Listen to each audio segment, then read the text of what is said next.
Hello, my name is Jupiter Hadley, and today we're doing another version of Jupi Plays All the Games, this time with the CGA Jam.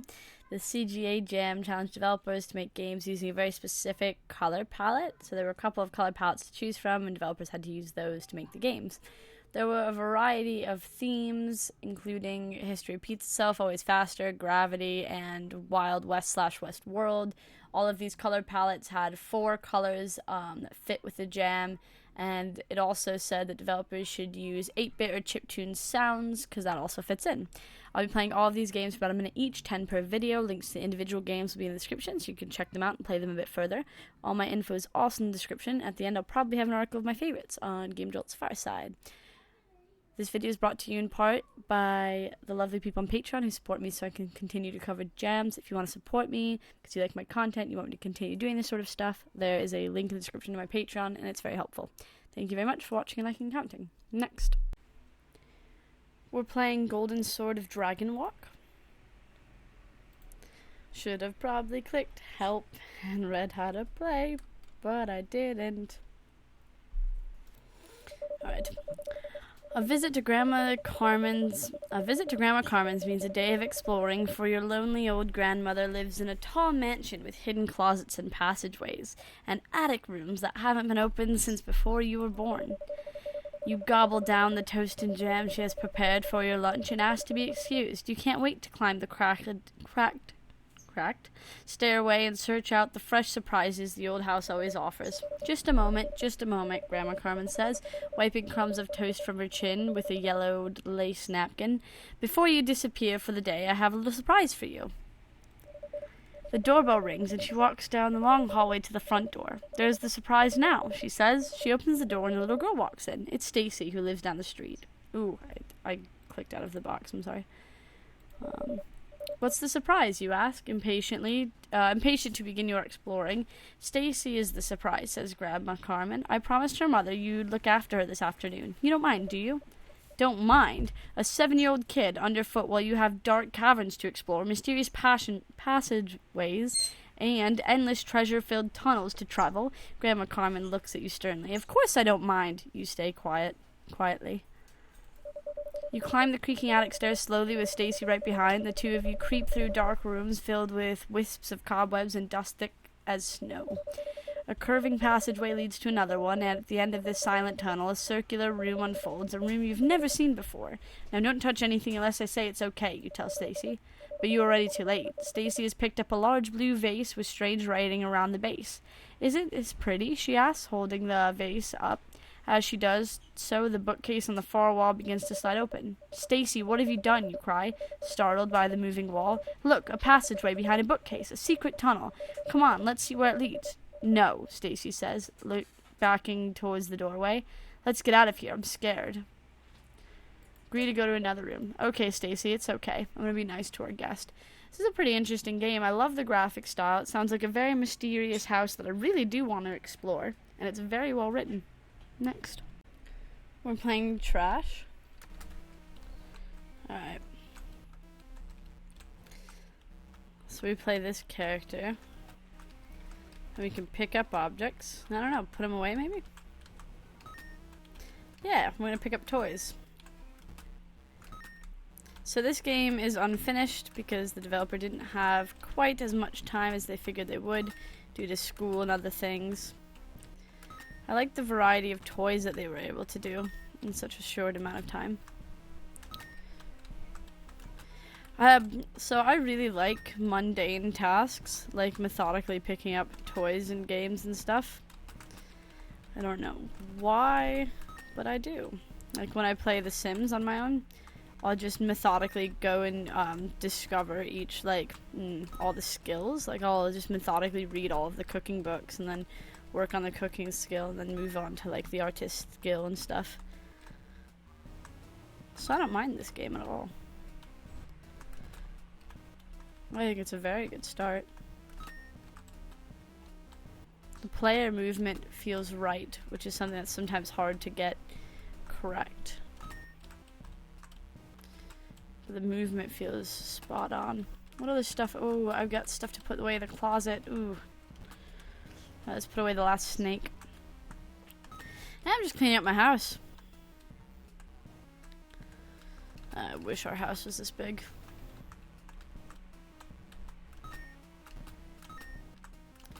Yeah.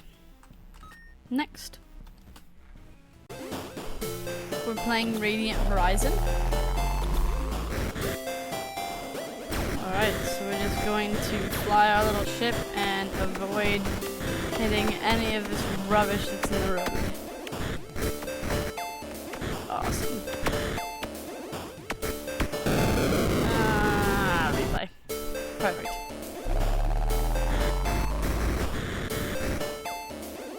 Alright. So it didn't last too long. You get hit once, you're done. This is a really cool little game. Ah, you can also drive off. One more.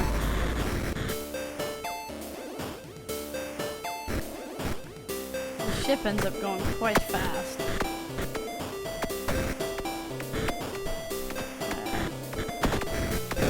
Nope. Look at it fly off into the distance. Next. We're playing Dark Blaster. Which is procedurally generated. So I've already died twice due to setting up stuff. Alright, that'll be the third time.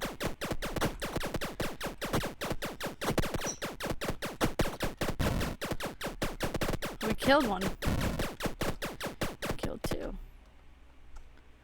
I like how we're like a little pixelated wisp almost. Looks like we're very fragile. Can we break the walls? No, we can't. Alright.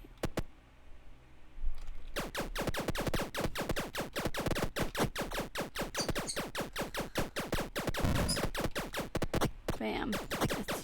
Oh, that looks like a real boss.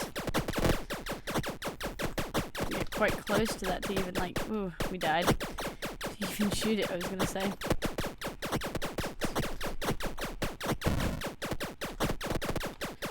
It's a pretty cool game though. Next.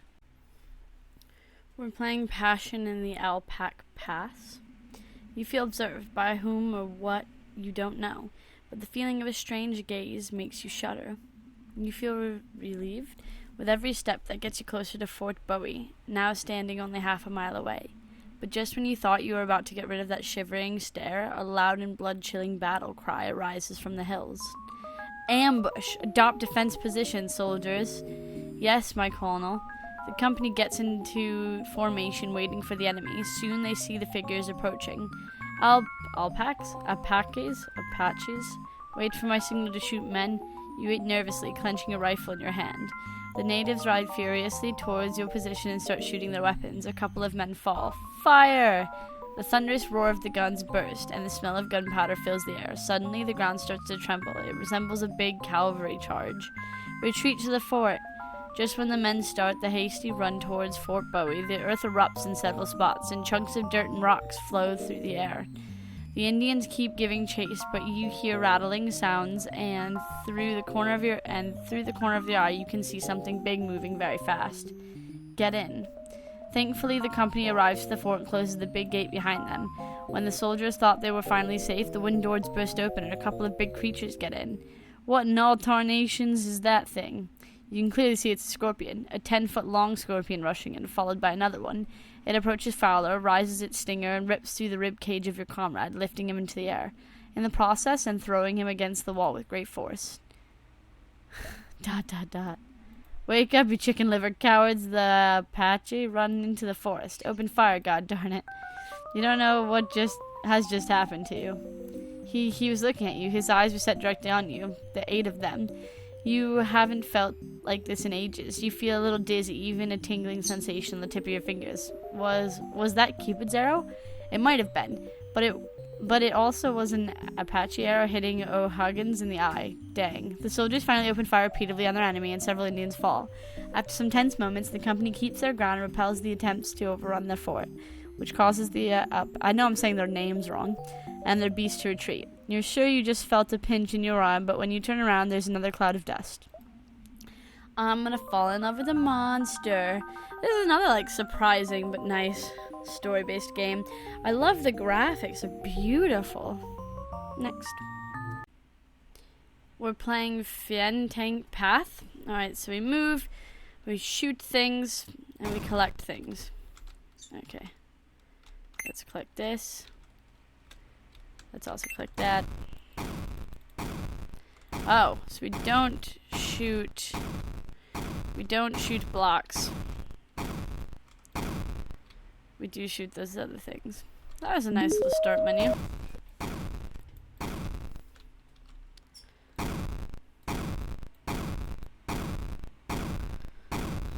Alright.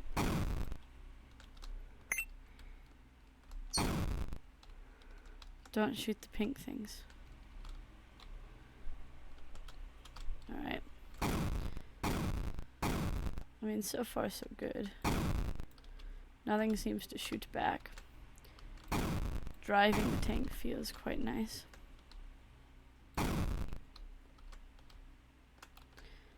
Alright.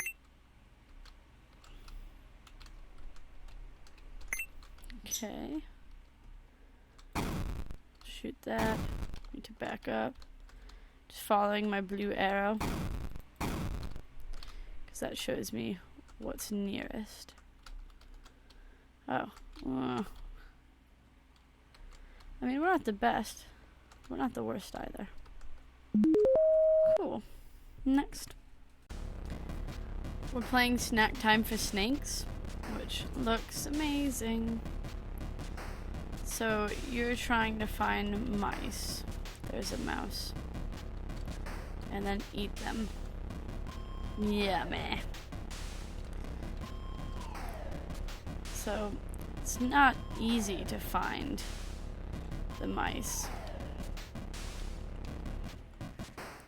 Oh, we just missed it. Got him, got him. Fresh mouse, my fave. So, our snakes are going where we previously went. Oh, this is difficult. Sometimes I'm just barely missing the mouse. Where'd it go? It's over there. Got it. Some mice for me. Save some mice for me. So my mouse kind of went off the screen for a minute. This is a really clever game. Get up that snake. Yeah, pass the ketchup. Oh, now we're a different color. Where's the mouse? There it is. Just gotta try to keep your eye on it. Nah, snake time. Now we're tiny snakes. We get to be all different snakes as well. Next. We're playing Greedy Heroes. Play it fancy. I mean, sure. We're playing it fancy. A greedy pirate came to Kuro Island to find a treasure. Sorry, Kiwi's just been like screeching in the background this whole time. He's being loud and annoying today. That's a snail shell, okay.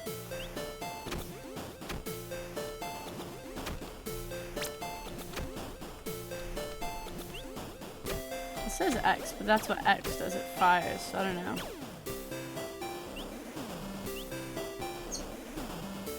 I guess we'll just continue.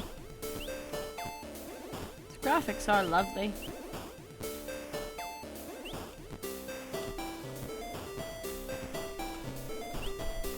Looks like something I should pick up. Or destroy. Thought you were gonna stay on that platform, but you didn't. I like to be picking up like a soul jar almost.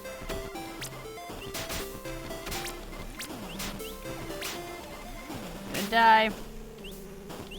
Not quite yet though.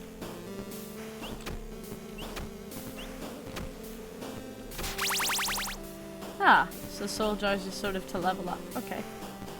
Surprised we didn't get more life when we leveled up because we're not very good. The greedy pirate died, but a few days later a greedy Viking came to Kuro Island to find a treasure too. Oh, look it. We're now a Viking, so we get different moves. Oh, that's really clever.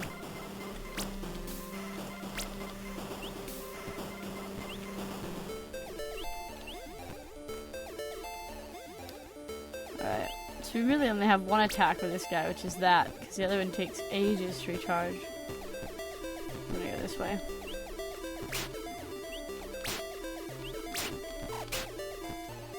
Like a soldier here.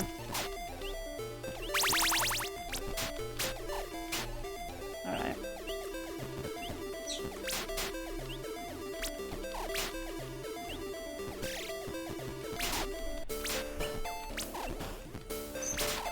I like how our sword attack is ranged though.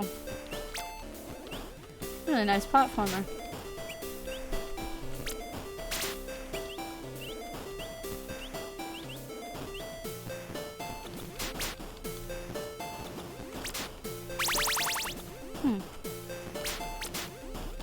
Nope.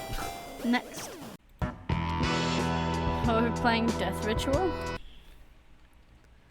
Alright.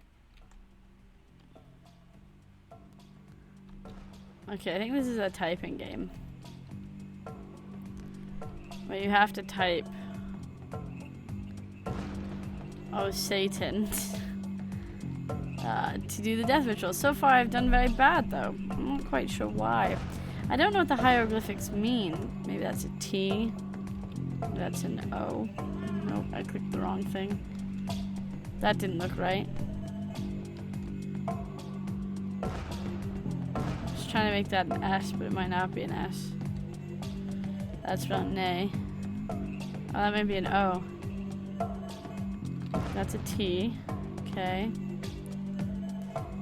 I don't know. I'm just basing it on the visual feedback I'm getting. Then again, some of them, no matter what you click, it like lights up. I don't know. It's a very interesting idea. Next. We're playing Pasteroids. Okay.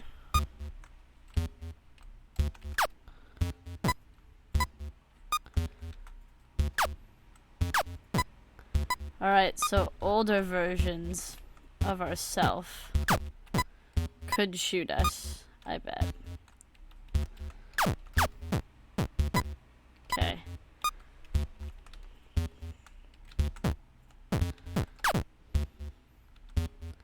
So you want to try to do these in like as little hits as possible, really. Bam.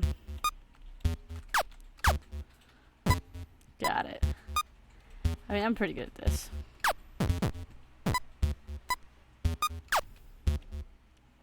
Oh, I got hit with a different asteroid. I didn't realize you could get hit with those. It's a very clever Asteroids sort of remake. Could really tell the first playthrough of this, I sat and let the game sit while I did Saturn stuff. Or something, because it kind of just, it was done really fast. I'm pretty sure I didn't do that though, because it, no, maybe I did. Oh. Next.